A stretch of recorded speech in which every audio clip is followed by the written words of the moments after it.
Hello, Wildcats. It is a Friday again. This week, we are on episode 4 of High School Musical, the musical, the series. We'll start, as we always do, with my Wildcat of the week. And if you can't tell by my haircut, it is for Miss Jen. Kate Reindeers gives an amazing performance as Miss Jen in this episode. Miss Jen is honestly just the calming source for the series now.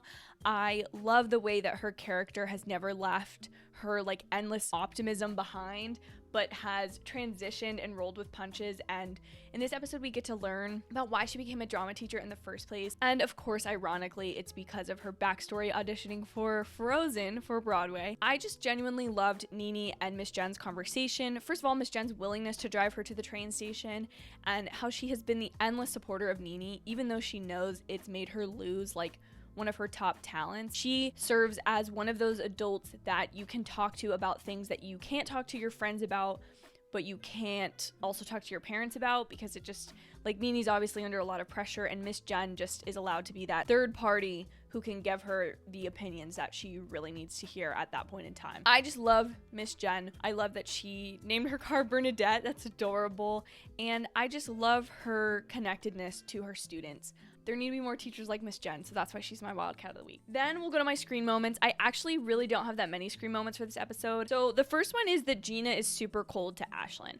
And I feel like, again, this is something that will be addressed in later episodes, but Ashlynn has been so welcoming to Gina, and I know they didn't know each other necessarily that well when Ashlynn said, "Move in with me." But in the first episode, it seems like they were kind of like the sisters the other never got to have, because they're both only children. So I felt like there was going to be a really deep bond between them throughout the season. And I almost commented last week that Ashlynn had kind of left Gina behind on Valentine's Day, but also that's what happens on days like Valentine's Day. You never want to ditch your friends, but if you have a boyfriend, that becomes the priority that day. But in this episode, Gina isn't wanting to tell Ashlynn things, and I just feel would they really just live with that awkwardness and kind of get in fights at school? And I just feel Gina explains later in the episode, and that's why this isn't as big of a problem to me, that she's under a lot of stress, that she's still technically the new girl at the school. She misses her mom. She's living in someone else's house, and that's a really hard thing to navigate. And so I understand why Gina is on edge. I just wish that she would be more open with Ashlynn about it, just because to me, that's when you have those deep conversations, is when you're at a sleepover with your best friend, which Gina and Ashlynn have every single night, and they kind of talk things through. So I would love to see a scene like that in future episodes. Don't know if we're going to, but I would love to see that. Again, another Gina problem. Although last week I made the claim that the show didn't know what they were doing with Gina and EJ, or maybe it was the week before that. They found their footing this episode.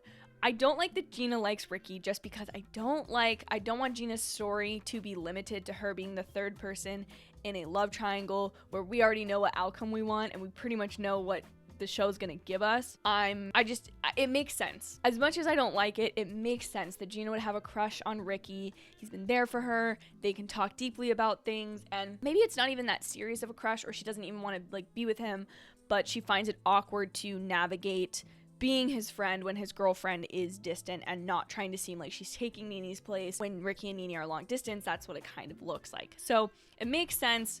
Still don't love it, but it makes sense. So I'm okay with it. My last scream moment, again, is just kind of a dumb thing. If Howie was able to get to the school, why were they not able to leave? Now, I know immediately after Howie shows up with the pizzas, the lights come back on, and then they're immediately able to leave. It just kind of didn't make a whole ton of sense to me. The lights and power going out of the school was a kind of a way to force these characters to get together, which is one of my greats for this episode. So I definitely can't have it be too much of a scream moment. It was just a little bit convenient that Howie was able to get there, even though Miss Jen is waiting on AAA. And that's the only way they get to the bus station. It's great when you use something like weather that no one can control as a story device, but in this it felt a little bit like Howie was able to magically get there because they wanted to use him in this episode, which is fine and all fixed itself afterwards, but I just was kind of my bop to the top moments, and I have a lot, but they're kind of condensed because I feel like the thing that this episode did so well, like I said, using the snowstorm and the power outage as a story device to force characters together. But I think what specifically happened in this episode that was very smart of the writers and the direction of the episode was pairing people off. So Nene and Miss Jen, Seb and Courtney, Carlos and Gina, Ricky and Big Red at time, Mr. Mazzara and EJ, forcing those characters to be together and talk through their issues in a situation where they're not able to escape and run away from those issues. That really elevated the tension of this episode, of these characters being stressed about the musical, stressed about their personal issues, stressed about the power outage, and that being scary in itself. And I think we got to see certain characters talk to each other that when they're in a group, these issues aren't addressed, and this episode really exacerbated some of those issues. Like with Gina, I can see what the direction is for Gina now. With EJ, I can see what the direction is for him now. I think that is so smart, because otherwise, when we're just in the ensemble cast, we're not going to see that. Like I said, the lock-in itself, the variety of emotions from the drama club of like, are we excited about this? Like Ashlynn and Big Red getting to spend time together. Are we going to be like a leadership role like Gina?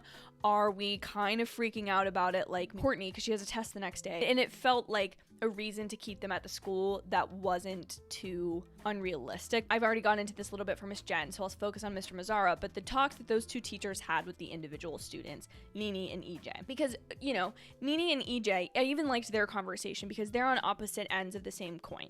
EJ didn't get into Duke, which, not to brag, but I've been saying since the beginning was going to happen. With Nini getting into her dream school and it not being what she wanted it to be, and EJ not getting into what he thought was his dream school, Mr. Mazzara and Miss Jen have that experience that they're able to shed a light on in a way that is extremely realistic, of like Mr. Mazzara saying, I didn't get into Caltech, even though I don't really think about it that much anymore. Find a new dream, as Miss Jen says. Put your passion into something new. I'm excited because I feel like EJ is going to come a little bit more alive in the future, and I'm also excited for the prospect of the AV club that Mr. Mazzara talks about, and kind of having him connect with Mr. Mazzara in that way.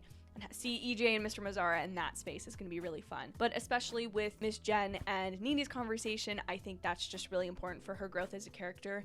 And now she's back at East High, and that's going to come with its own set of problems, but I'm just so excited for it. It's those important life conversations that make a show like High School Musical, the musical, the series, feel so realistic. Even when there's the scene at the end where she gets on the bus and she's singing, it feels kind of fantasy-esque, and it's snowing inside the bus, how that is paralleled with these moments of like real just human connection and like human conversations about hard stuff that you begin to figure out in high school, and I thought that was great. Now for my rating, I'm giving this a 4.9 out of 5 Wildcats because episode 2 I gave 4.8 stars, and I'm really regretting jumping so high at the beginning of this season. This episode blew me away. I did not expect this. I did not expect to get this story material so quickly, and that is the thing about this isn't truly a bottleneck episode, but it kind of is. An episode where the characters are all forced to be in one place for the majority of the episode. It's usually used in network television as a way to cut costs, to have a cheaper episode so you can save money for other things.